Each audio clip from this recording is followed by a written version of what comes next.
ఇటు పార్వతీపురం మన్యం జిల్లాలో ఘోర రోడ్డు ప్రమాదం చోటు చేసుకుంది. ఇటు సాలూరు వద్ద ఇటు ఆర్టీసీ బస్సు బోల్తా పడింది.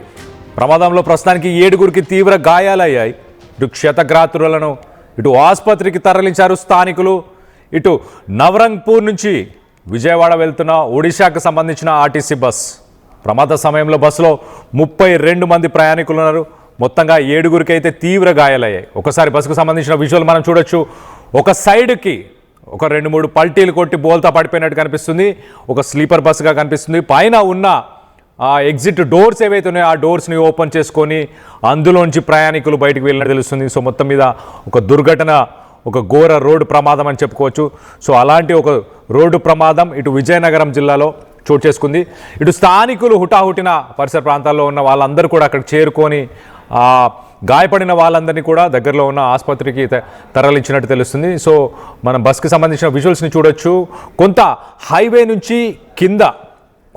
నుంచి కొంత కింద ఉన్న పక్కనే ఉన్న పొలాల్లోకి వెళ్ళిపోయి ఒకసారిగా బోల్తా పడిపోయినట్టు కనిపిస్తుంది. సో మొత్తానికైతే ఎందుకు జరిగింది ఈ సంఘటన? ఈ మధ్యకాలంలో మనం చూస్తున్నాం, చలికాలం అవ్వడంతో కొంత ఫాగ్ ఏర్పడుతుంది ఉదయం సమయంలో. మరి ఆ ఫాగ్ వల్లే ఇలాంటి దుర్ఘటన చోటు చేసుకుందా ఏంటి అన్న దానిపై కొంత క్లారిటీ తీసుకునే ప్రయత్నం చేద్దాం. దీనికి సంబంధించి మా ప్రతినిధి రాజేష్ ఉన్నారు. రాజేష్తో మాట్లాడి తెలుసుకునే ప్రయత్నం చేద్దాం. రాజేష్, చెప్పండి, ఏ సమయంలో చోటు చేసుకుంది? తెల్లవారుజామున ఏమైనా చోటు చేసుకుందా? అసలు ఈ సంఘటన, ఈ దుర్ఘటన జరగడానికి గల ముఖ్య కారణం ఏంటి? ఈరోజు పార్వతీపురం మన్యం జిల్లా సాలూరుకి సమీపంలో నేషనల్ హైవే అక్కడ ఒకటి కొత్తగా ఏర్పాటు అయింది. అయితే ఈ క్రమంలోనే రాత్రి అదుపు తప్పి రోడ్డు నుంచి బయటికి బోల్తా కొట్టినటువంటి పరిస్థితి కనిపిస్తున్నాయి బస్సు. అందులో చూస్తూ ఉంటే అప్పటికే బస్సులో 31 మంది అయితే ప్రయాణికులు ఉన్నట్లయితే అక్కడ ఉన్నటువంటి వాళ్ళు కూడా చెప్పుకొస్తున్నారు. అదేవిధంగా వెంటనే హుటాహుటిన రావడంతో, అక్కడ సమాచారం రావడంతో అక్కడికి పోలీసులు కూడా చేరుకున్నారు.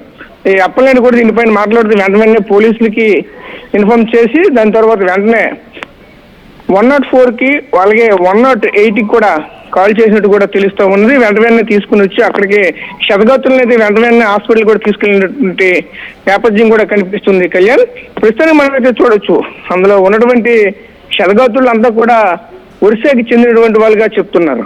ఎందుకంటే వీళ్ళంతా కూడా భవన నిర్మాణ కార్మికులుగానే ప్రస్తుతానికి అయితే చెప్తున్నారు. అదే ఈ బస్సు నవరంగపూర్ నుంచి విశాఖపట్నం వైపు అయితే వస్తుంది. వీళ్ళంతా కూడా విశాఖపట్నంలో భవన నిర్మాణ పనుల్లో వీళ్ళందరూ కూడా పనులు చేస్తారంటూ కూడా చెప్పుకొస్తున్నారు. ప్రస్తుతానికి చూస్తే ఉదయాన్న ఏకోజాన 2 గంటల నుంచి 4 గంటల ప్రాంతంలో ఈ ప్రమాదం జరిగినట్టయితే సమాచారం అయితే అందుతుంది.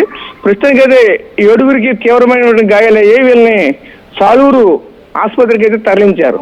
అయితే అక్కడ కూడా వెంటనే ఆ టైంకి రెడీగా అక్కడ డాక్టర్లు ఆ టైంలో ఉన్నప్పటికీ వెంటనే వాళ్ళందరికీ కూడా ట్రీట్మెంట్ చేసి పంపించేటువంటి కార్యక్రమం కూడా జరిగిందంటూ ఆ బస్సు డ్రైవర్ కూడా చెప్పుకొస్తున్న నేపథ్యం కూడా కనిపిస్తూ ఉన్నది.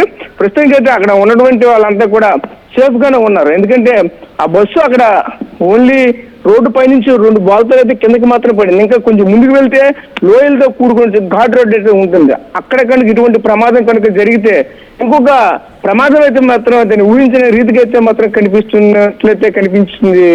కళ్యాణ్, ప్రస్తుతానికి అయితే చూడొచ్చు అక్కడ ఉన్నటువంటి విజువల్స్ లో కూడా బస్సు కూడా పూర్తిగా 3 బాల్తాలు పడి అటువైపు వెళ్ళిపోయినటువంటి పరిస్థితులు కూడా కనిపిస్తూ ఉన్నాయి. ఒకవైపు ఆ బస్సు కూడా చూడొచ్చు. అదంతా కూడా చూస్తూ ఉంటే ఒడిశాకి సంబంధించినటువంటి బస్సు. అక్కడ చూడొచ్చు ఆ బస్సు కూడా, బస్సు నెంబర్ ప్లేట్ కూడా మనకి క్లియర్ గా కనిపిస్తూ ఉన్నది. ఓడి 02CE7 బస్సు అయితే అంటే ఒరిస్సా రిజిస్ట్రేషన్ తోనే ఈ బస్సు మాత్రం అక్కడి నుంచి బయలుదేరి అక్కడి నుంచి వస్తున్న నేపథ్యం అయితే కనిపించింది. ఇదే క్రమంలో అక్కడ బస్సు డ్రైవర్ కూడా ఎక్స్క్లూజివ్ గా ఆర్టీవీతో కూడా మాట్లాడిన పరిస్థితి కనిపిస్తూ ఉన్నాయి. అక్కడ స్టీరింగ్ తిరగక అక్కడ పనిచేయక అక్కడ అంటే బస్సులో సాంకేతిక లోపం తలెత్తనే కారణంగానే ఈ విధంగా జరిగిందంటూ కూడా ఒకవైపు అయితే చెప్పుకొస్తున్న నేపథ్యం కూడా కనిపించింది. అయితే ఈ ప్రమాదానికి ప్రధాన కారణం అయితే అక్కడ సాంకేతిక లోపం అంటే ఒకవైపు అయితే చెప్పుకొస్తున్నారు.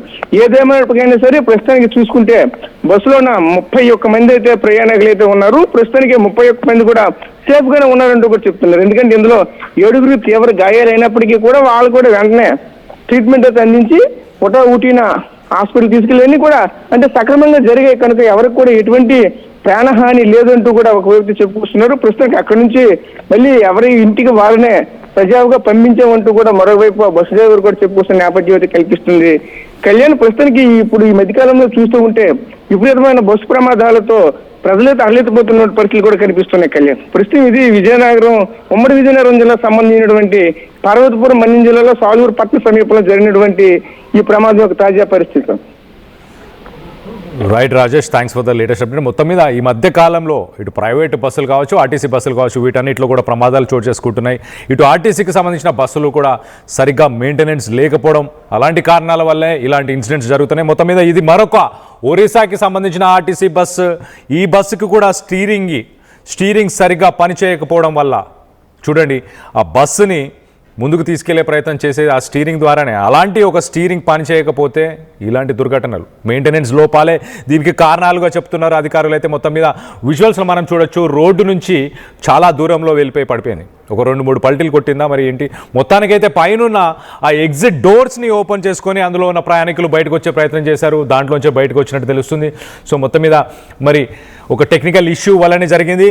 లక్కీలీ పక్కనే ఇంకొంత లోయ ప్రాంతం ఉంది, అక్కడ పడిపోయి ఉంటే ప్రాణ నష్టం జరిగే అవకాశం ఉన్నట్టు కూడా ఇటు మా ప్రతినిధి రాజేష్ చెప్పుకొచ్చాడు. మొత్తం మీద ఈ దుర్ఘటనలో ఎటువంటి ప్రాణ నష్టం అయితే జరగలేదు. 7గురికి మాత్రం తీవ్ర గాయాలయ్యాయి. ఆ 7గురిని దగ్గరలో ఉన్న స్థానిక ఆసుపత్రులకి స్థానికులందరూ కూడా చేర్చినట్టు తెలుస్తుంది. సో దీనికి సంబంధించి ఒక్కసారి మనం విజువల్స్లో చూడొచ్చు చాలా క్లియర్గా. ఒరిస్సాకు సంబంధించిన బస్సు, ఆ లెఫ్ట్ సైడ్లో ఉన్న అద్దాలన్నీ కూడా పగిలిపోయాయి.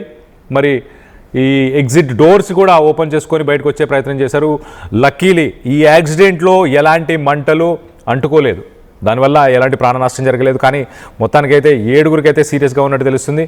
ఏసీ బస్సుగా కనిపిస్తుంది మనకు చూడొచ్చు. దానికి సంబంధించిన ఎగ్జిట్ డోర్స్, అలాగే ఎగ్జాస్ట్కి సంబంధించిన అవుట్డోర్కి సంబంధించిన ఫ్యాన్ యూనిట్స్ ఇవన్నీ కూడా చూస్తున్నాం. సో మొత్తానికైతే దీనికి సంబంధించి ఆ బస్సు డ్రైవర్ కూడా మాట్లాడినట్టు తెలుస్తుంది. ఒక్కసారి స్థానికులు కానీ ఆ బస్సు డ్రైవర్ కానీ ఈ సంఘటనకు సంబంధించి ఏ మాట్లాడారో ఒక్కసారి వాళ్ళ మాటల్లోనే వినే ప్రయత్నం చేద్దాం. వైఎస్ఆర్టీసీ బస్సు MB79 నుంచి వైజాగ్ వెళ్తున్న టైంలోనే సాలూరు బైపాస్లో స్టీరింగ్ లాక్ అవడం వల్ల రైట్ సైడ్ తిరగబడిపోయింది. 29 మంది పాసెంజర్లు ఉన్నారు. అందులో ఇద్దరికి మైనర్ ఇంజరీ అయితే సాలూరు మెడికల్ పంపించాం. ట్రీట్మెంట్ చేయించడం వేరే బస్సులోనే వెళ్ళిపోయారు. వైఎస్ఆర్టీసీ బస్సు MB79 నుంచి వైజాగ్ వెళ్తున్న టైంలో రాత్రి 2:30 సాలూరు బైపాస్లో స్టీరింగ్ లాక్ అయిపోవడం వల్ల రైట్ సైడ్ లాగేసి తిరగబడిపోయింది. బండిలో 29 మంది పాసెంజర్లు ఉన్నారు.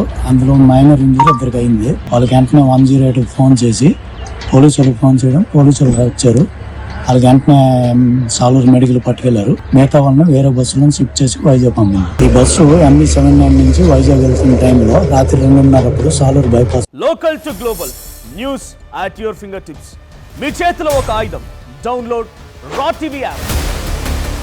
Media legend Ravi Prakash is back.